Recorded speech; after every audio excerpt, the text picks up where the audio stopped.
I can reintroduce the segment and say, we're talking to Vickie Paouncic. Okay. You also are an author. Yes, I am. And I'm looking at your book, Quiet Women, In the Silence Come the Answers. And that's as good a place to start as any. Okay. Because this book didn't come to you. Let's just put it this way. Your life experiences led you to the insights that you're able to provide in this book, and it's wonderful. Quiet Women, In the Silence Come the Answers. Stories for every woman from which to draw strength, find peace, and discover her true self. Mm-hmm. What a wonderful book. Thank you. Thank you so much. Like I said, it was inspired from above. It came to me in a dream. So it took me, like I said, years to finally put it together. And actually it was published on Amazon in December. So, yeah, I'm promoting it now, doing book signings in the area. And, really proud of it. Like I said, it was God's will for me. So I just listened and took action. Rightfully proud. I mentioned your life's experience inform what you write of in here. Mm-hmm. This is Stroke Awareness Month. Sure. You have very personal experience with stroke within I do. Your family, your husband. Yes, I do. Tell me about that and about the recovery process from stroke. In your job, of course, you have to deal with issues such as this, and in your own family, in your own life. Right. Yes, when we were 41 years old, my husband had a hemorrhagic stroke. His blood pressure was on the high side. We had a lot going on in our life at that time. And like I said, he had a hemorrhagic stroke. And one day we were actually at our son's hockey tournament, and he came out and he started slurring his speech, had some numbness in his arm and leg, and then within 5 minutes he was down on the ground and losing consciousness. We were up in Canada at the time, and we took him to the hospital. Ambulance came right away, and he lost consciousness, like I said, and ended up on the ventilator. And that was a 3.5-week event. At that point, I thought that, like I said, my whole life was collapsing around me. Like I said, the rock that held us all together was crumbling, and at that point, I just gave it all up to God. Which I thought we were humbled before his stroke, but through that experience, we're even more humbled. And like I said, I've, over the past almost 11 years now since his stroke, we've seen God's grace and, like I said, his miracle coming through. And sometimes it doesn't happen overnight, but through time and walking in faith, like I said, you see these miracles. In those 11 and a half years, and in what you do, the number of advances in stroke care, stroke recovery, stroke treatment in the beginning. Yes. They've been leaps and bounds, haven't they? They have. Yes, they have. And IRMC now is a stroke certified center, so we're happy to offer that to our community. And this is Stroke Awareness Month. We are having a presentation next week at the Rustic Lodge. Dr. Donna Belwick, who's our Director of Emergency Services at the hospital, will be speaking on stroke awareness, early treatment, and, like I said, prevention of stroke. So yes, technology's come a long way, and we're going to be offering that to the community. If you're interested in registering for that particular program, you can call the hospital at 724-357-8088 to register for that. That's going to be, like I said, May 16th at 6 p.m. And I will be there as well with my book and doing a book signing and have those available for purchase for anybody interested. So, yes. Yeah. What you write in the book, Quiet Women, In the Silence Come the Answers, about that event and the subsequent lessons you have learned. What are some of those lessons that, I know you can't detail them all right now, but what are some of those things that you learned going through this process about yourself, your faith, and what it is to be a part of this whole stroke community, if you will?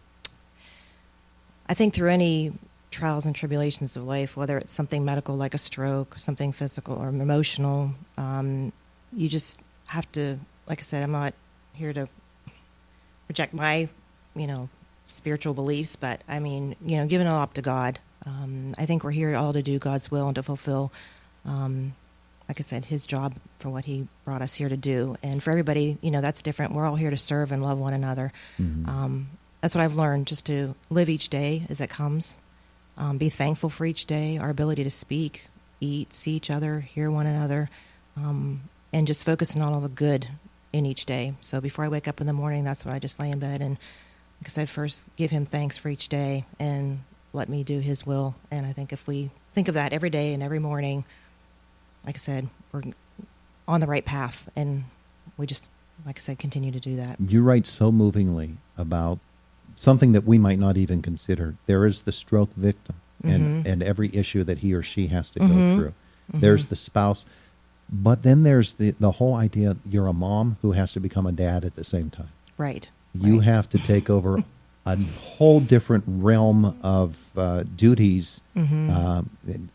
Great that you're a critical care nurse. So from the medical end, you have at least that going for you and helping your husband in his recovery. But then you've got everything else that and you write so well about it and give us insights on what it means to go through what it is that you go through and other stroke families go through.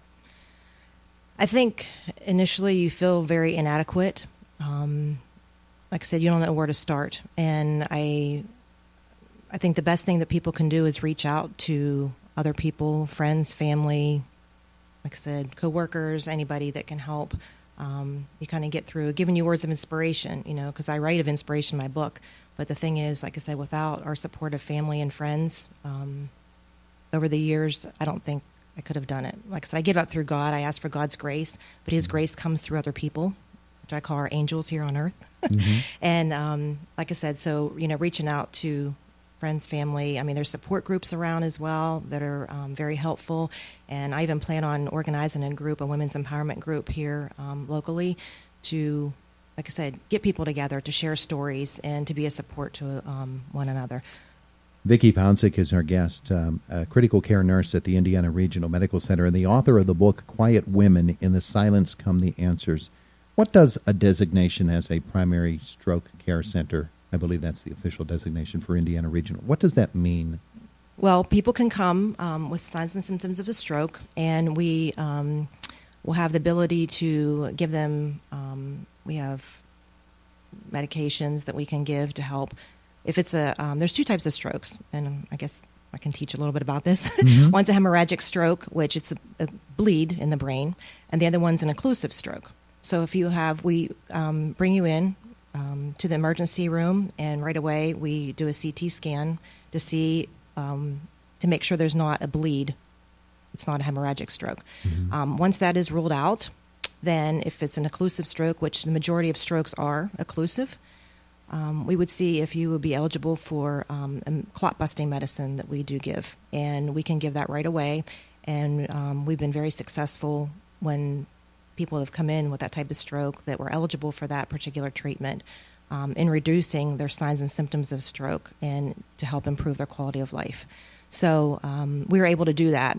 It was a little over 3 years ago. No, it'll be 3 years, I think, in July that we've been certified stroke centers. So we have the ability to give that drug for patients that are eligible, and we can, like I said, saving time is critical in any kind of stroke victim situation. So by having that here at Indiana, and we were able to use that appropriately, like I said, we can improve people's quality of life. Nurses Week. Yes. I'm going to give you a couple of seconds here. You have to brag on this group that you work with. What a wonderful group of people. Oh my, yes. The whole hospital, we have a great group of nurses. Like I said, I work on intensive care, and I'll tell you what, we are a family, and we support one another. That's what gets us through each day. Our patients, my gosh, like I said, we're here to serve, and people that we serve are great. And yes, it can get, very challenging at times. And like I said, we have each other's backs, and like I said, it's our family away from home. So, and I'm so grateful for the people I work with and all the support that, like I said, we give to one another. The book is Quiet Women, In the Silence Come the Answers, stories for every woman from which to draw strength, find peace, and discover her true self. Vickie Paouncic has been our guest this morning from the Indiana Regional Medical Center. When's your next book signing? How do people get the book? Okay, next book signing is Tuesday, May 16th. Like I said, it's at the Rustic Lodge. Dr. Belwick will be presenting Stroke in You. So yes, I will be there May 16th at 6 p.m. at the Rustic Lodge. And they also can get my book on Amazon. If you look under books, and it's called Quiet Women, WOMEN. And like I said, they can get it that way, or actually we have a chiropractic office here in Indiana, and feel free to call the office, 724-801-8626. And it's VickiePaouncic.com, Paouncic spelled Paouncic. And Vickie is right. Vickie. That's right. Beautiful. Beautiful. Vickie, thank you so much. Thank you. I'm glad you came in to visit with us here today, and So highly am I. recommend the book. Quiet Women, in the Silence Come the Answers. It is Indiana in the Morning, presented by First Commonwealth Bank, and it's AM 1160 WCCS and 101.1 FM.